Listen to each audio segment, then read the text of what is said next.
Ce que nous avons aujourd'hui. Je remercie d'ailleurs dans son inélégance d'avoir confirmé ce que j'ai toujours dit, à savoir que le démantèlement d'Alstom... Merci Madame la Présidente, Monsieur le Ministre, chers collègues. Écoutez, je n'avais pas prévu de faire cette intervention sur ce thème, mais comme le Président Marlex a eu l'élégance de souligner mon début de carrière chez le General Electric, je vais faire le lien avec le texte que nous avons aujourd'hui. Je remercie d'ailleurs dans son inélégance d'avoir confirmé ce que j'ai toujours dit, à savoir que le démantèlement d'Alstom a effectivement commencé quand je me retrouvais chez General Electric avant 2012 et pas après. Tous ceux qui ont essayé de me faire passer pour un fou depuis des années en disant que ça avait commencé après mon départ en auront pour leur argent.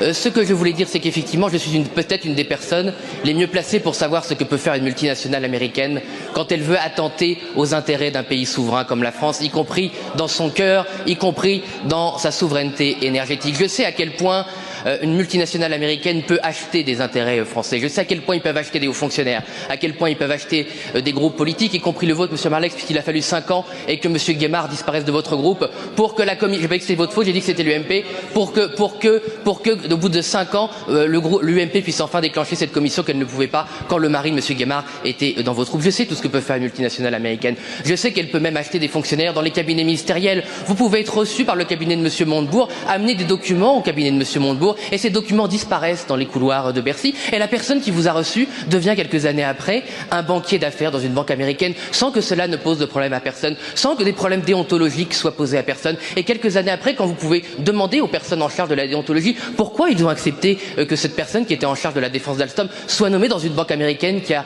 gagné de l'argent sur le démantèlement d'Alstom, on vous dit que tout était normal, que tout ça est du passé, qu'on ne va pas quand même revenir sur le passé, qu'on ne va quand même pas laver le linge sale de la France devant les Français. Eh bien moi je laverai toujours le linge sale de la France et des élites françaises devant les Français, car ils méritent la vérité. Et peut-être qu'un jour nous aurons la vérité d'Alstom. Peut-être qu'un jour le parquet national financier pourra établir si oui ou non Monsieur Macron a été un agent des États-Unis pour vendre Alstom, a été un agent pour l'équiger technique à la fin. Peut-être qu'on le saura, peut-être qu'on le saura.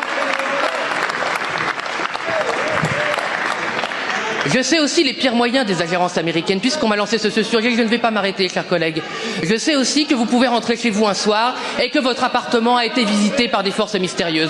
Je sais que vous pouvez rentrer chez vous une deuxième fois un soir et que votre appartement a encore été visité par des forces mystérieuses, que vos documents ont disparu, que vos ordinateurs ont disparu, mais que votre argent est resté là, que tout ce qui a de la valeur de votre argent est resté là. Et quand vous allez voir la police, on vous dit, mais c'est sans doute des gitans qui sont passés dans votre appartement. Bien sûr, les gitans qui ont fait un feu de joie avec les documents que vous pouviez avoir.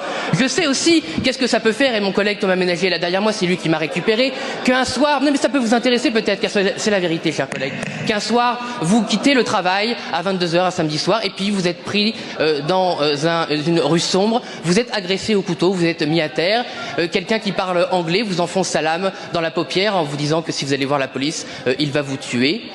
Et voilà, ça vous fait rire? Ça vous fait rire? C'est ce qui m'est arrivé.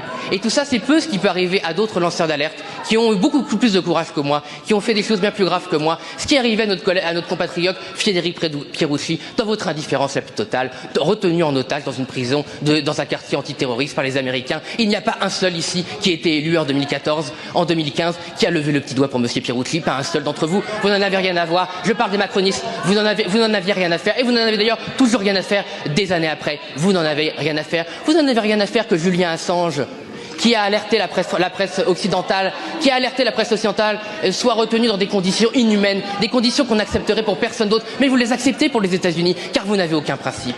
Vous passez votre temps à parler des ingérences étrangères, vous vous fichez bien du pouvoir du Qatar, vous vous fichez bien du pouvoir de l'Arabie Saoudite. Oui, bien sûr, la Russie est un régime autoritaire, mais qu'est-ce que le régime saoudien, un régime qui condamne à mort en crucifiant les gens et leur coupant la tête? Vous trouvez ça formidable? Vous trouvez que ça mérite de faire un selfie avec le prince dirigeant de l'Arabie Saoudite? C'est ça vos principes? Vous n'en avez aucun.